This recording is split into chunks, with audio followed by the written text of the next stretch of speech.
Kita akan berbicara calon suami buat para akhwat dan wanita di belakang. Yang pertama tentu saja di agama lagi-lagi. Jadi sama dengan yang wanita, agama. Allah Subhanahu wa taala berfirman dalam surat Al-Baqarah ayat 221. Wala 'abdun mu'minun khairum min musyrikin walau a'jabakum. Budak yang beriman kepada Allah itu lebih baik daripada orang musyrik walaupun ketampanannya, kekayaannya, statusnya menyilaukan kalian. Budak mukmin itu lebih baik. Dan Nabi bersabda, "Idza ja'akum man tardawna dinahu wa khuluquhu fazawwijuh." Saya ingin para akhwat di belakang catat baik-baik sabda ini. Nabi mengatakan, jika ada seseorang laki-laki yang melamar putri Anda, kakak wanita Anda, atau adik perempuan Anda, dan Anda ridho dengan agama serta akhlaknya, maka nikahkan mereka berdua. Kenapa? Karena kalau Anda tidak menikahkan, takun fitnah fil ardi wa fasadun aril. Akan terjadi fitnah dan kerusakan yang parah. Wanita yang menolak laki-laki yang saleh, lalu dia memilih laki-laki yang bermasalah, yang jauh dari Allah, karena ketampanannya, atau karena kekayaannya, atau karena status sosialnya, atau karena faktor lain, maka ulama mengatakan dia akan terkena fitnah dan dia akan sengsara di dalam hidupnya. Karena ini sabda Nabi, jika Anda tidak nikahkan dengan tipikal yang seperti itu, takun fitnah dan mufasadun arid, akan terjadi fitnah, akan terjadi masalah dan kerusakan yang sangat amat parah. Namun hadirin sekalian, bukan berarti, hadis ini bukan berarti siapapun yang datang maju ke kita, kan kita ini perempuan nih, siapapun yang datang dan maju ke kita, yang penting agamanya bagus, akhlaknya bagus, langsung kita terima walaupun kita tidak suka. Tidak demikian juga. Karena makna hadis ini adalah barang siapa yang menolak laki-laki karena agama, dan atau dia tidak memprioritaskan agama, dia tidak menomorsatukan agama dan akhlak, maka dia akan terkena fitnah. Adapun seseorang yang menolak laki-laki saleh karena dia nggak suka parasnya, nggak ada masalah, nanti kita jelaskan. Atau dia nggak suka gayanya, nggak ada masalah. Tapi yang tidak boleh, kita menolak laki-laki karena masalah agama, atau kita suka dengan agama tapi karena ini lebih keren, ini lebih kaya, dia anak tunggal, pewaris tahta satu-satunya, akhirnya kita pilih dia daripada yang baik agamanya, maka siap-siap terkena masalah keluarga, kata Nabi SAW. Tiap-tiap mendapatkan badai dalam rumah tangganya. Karena Nabi yang mengatakan takun fitnah, akan terjadi fitnah, akan terjadi masalah dan kerusakan yang parah. Oleh karena itu, pilihlah yang baik agamanya. Yang kedua, fisiknya kita suka. Fisiknya kita suka. Ini catat baik-baik. Fisiknya kita suka. Kenapa demikian? Karena ada sebuah hadis tentang khulu, wanita yang gugat cerai, Fatimah. Bukan Fatimah, istri dari Thabit bin Qais. Istri dari Thabit bin Qais meminta Rasulullah agar mengizinkan dia menggugat cerai suaminya. Allahu Akbar. Ini wanita yang bersuamikan siapa? Thabit bin Qais. Antum tahu siapa Thabit bin Qais? Thabit bin Qais adalah khatib Rasulullah Sallallahu Alaihi Wasallam. Ini andalan Nabi kalau khutbah. Jadi kalau Nabi keluar kota, lalu datang hari Jumat, yang khutbah itu siapa? Thabit bin Qais, khatibnya Rasulullah SAW. Dan Thabit bin Qais dijamin masuk surga. Dan antum bisa cek kisahnya di tafsir surat Al-Hujurat ayat 2. Bagaimana Nabi memastikan Thabit bin Qais ahli surga. Ada ibu-ibu di belakang yang suaminya dijamin masuk surga? Gak ada. Bayangkan suaminya sudah ahli surga, ini tiket surga udah di tangan. Ternyata istrinya gugat cerai. Allahu Akbar. Apa penyebabnya? Dalam riwayat dikatakan, walakinni akhaful kufra ba'dal iman, karena aku khawatir kufur nikmat. Jadi istrinya bilang, ya Rasulullah, aku tidak pernah melihat cacat dari agama suamiku dan akhlak suamiku, tapi aku khawatir kufur nikmat. Ini suamiku baik banget, justru yang aku khawatirkan air susu yang diberikan suamiku aku balas air tuba. Kenapa masalahnya? Aku gak cinta sama dia. Dalam riwayat beliau istri Thabit memberikan testimoninya, aku pernah jalan bareng sama suamiku ya Rasulullah, lalu aku melewati sekelompok laki-laki, sekelompok sahabat, mungkin sedang duduk-duduk, sedang santai, sedang ngobrol. Lalu secara nggak sadar aku bandingkan, ternyata asyadduhum sawada, ternyata saya bandingkan suami saya yang paling gelap warna kulitnya, jadi paling hitam dia. Wa aqsaruhum tula, yang paling pendek posturnya. Wa aqbahuhum wajha, yang paling nggak ganteng parasnya. Subhanallah, paling hitam, paling pendek, dan paling nggak ganteng. Tapi ahli surga. Beliau nggak cinta. Berarti faktor apa nih? Fisik atau agama? Fisik. Faktor fisik. Tapi hadirin sekalian, jangan ada satupun dari kita yang meremehkan Thabit bin Qais, nggak boleh. Dan ini lumrah, karena selera orang beda-beda. Kebetulan istrinya Thabit seleranya itu tinggi, putih, dan keren. Misalnya, betapa banyak wanita yang suka laki-laki berkulit hitam, iya apa tidak? Banyak.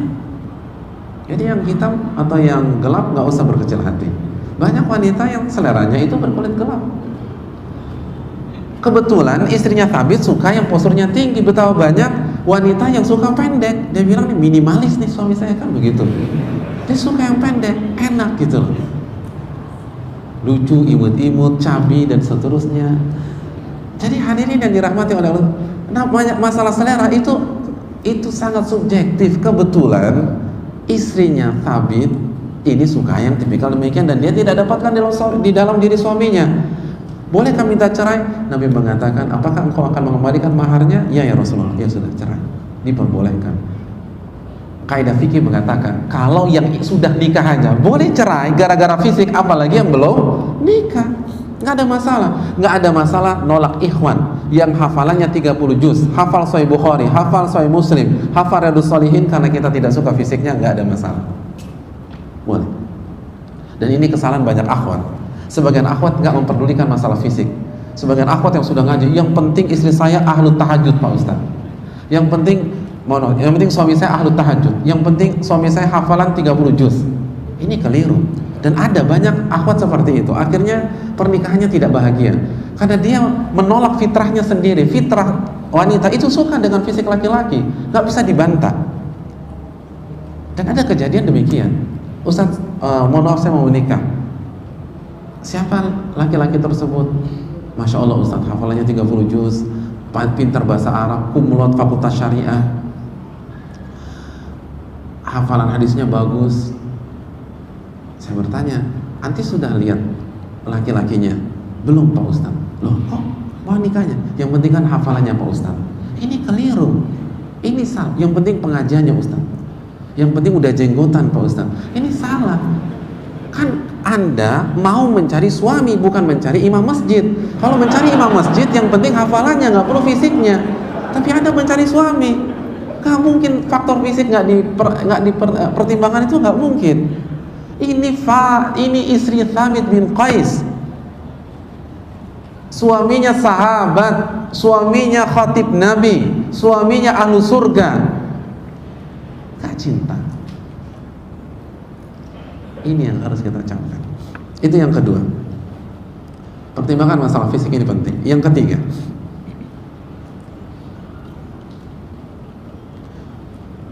mampu secara finansial, mampu secara finansial,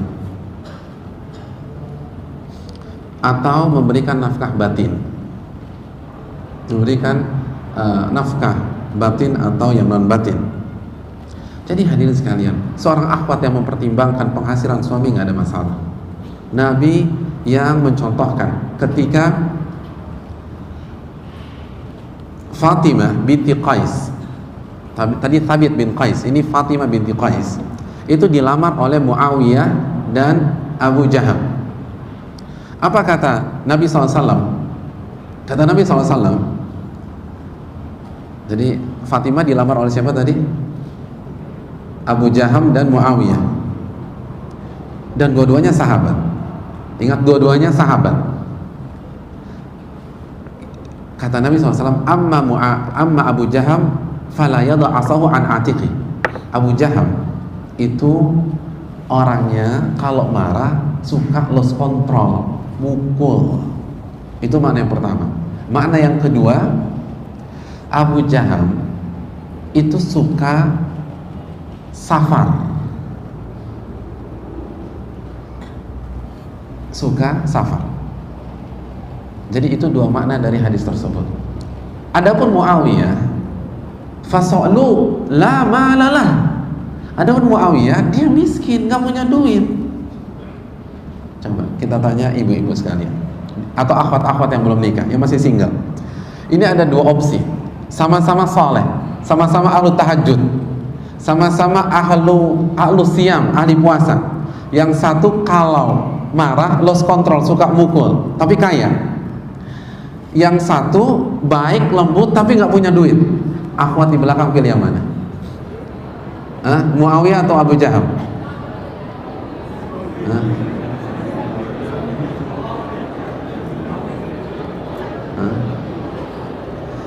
Yang punya suami nggak boleh jawab loh. Ini yang bagian single aja semuanya Muawiyah, hati-hati loh. Nabi mengatakan inkihi Usamah, bukan Muawiyah, bukan Abu Jaham, Usamah. Karena Usamah mampu secara finansial, tidak suka mukul, dan tidak sering bepergian. Jadi tidak Muawiyah, tidak Abu Jaham. Dari sini keluar hukum masalah finansial dipertimbangkan. Kenapa? Karena suami kita jadi pemimpin, dia harus punya kemampuan untuk membiayai kita. Dan ini penting loh hadirin sekalian, khususnya antum ikhwatal iman, para laki-laki yang akan memimpin. Allah berfirman dalam surat An-Nisa ayat 34, Ar-rijalu qawwamuna 'alan nisa. Laki-laki itu pemimpin bagi wanita.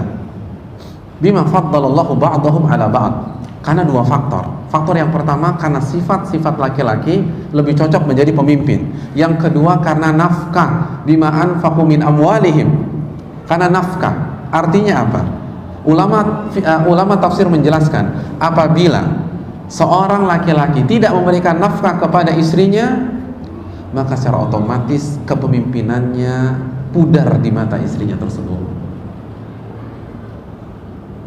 Karena itu firman Allah. Nanti kita akan bahas.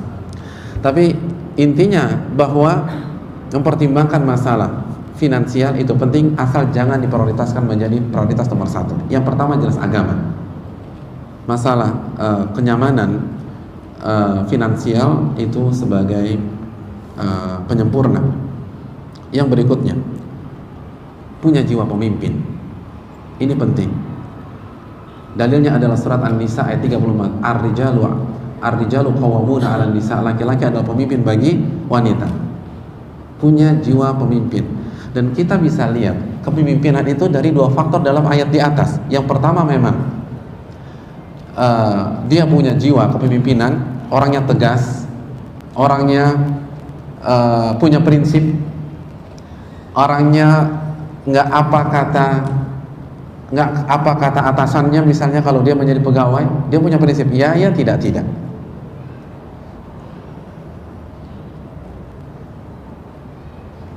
Dan yang kedua karena nafkah, wa bima anfaqu min amwalihim, karena nafkah. Jadi lihat, dia pengangguran atau tidak. Kalau pengangguran sebaiknya jangan. Karena kalau dia pengangguran, bagaimana dia menjadi pemimpin? Yang penting ada usaha, walaupun tidak tetap.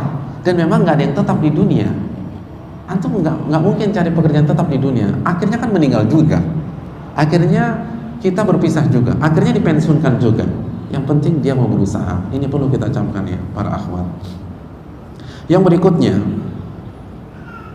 an yakuna rafiqan bin nisa, lemah lembut dengan wanita. Lemah lembut dengan wanita. Di antara dalilnya adalah Abu Jaham tidak direkomendit oleh Nabi SAW. Karena Abu Jaham kalau emosi suka mukul. Oleh karena itu cari laki-laki yang lemah lembut. Dan kita bisa cek bagaimana dia memperlakukan ibunya, bagaimana dia memperlakukan adik perempuannya. Dipukulin nggak, digebukin nggak? Coba tanya, adik perempuannya dipukulin nggak? Oh ternyata enggak, paling ditendang aja 1-2 kali. Maka jangan pilih orang tersebut.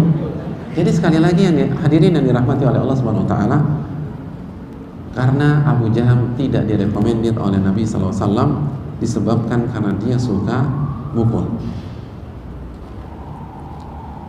Yang berikutnya,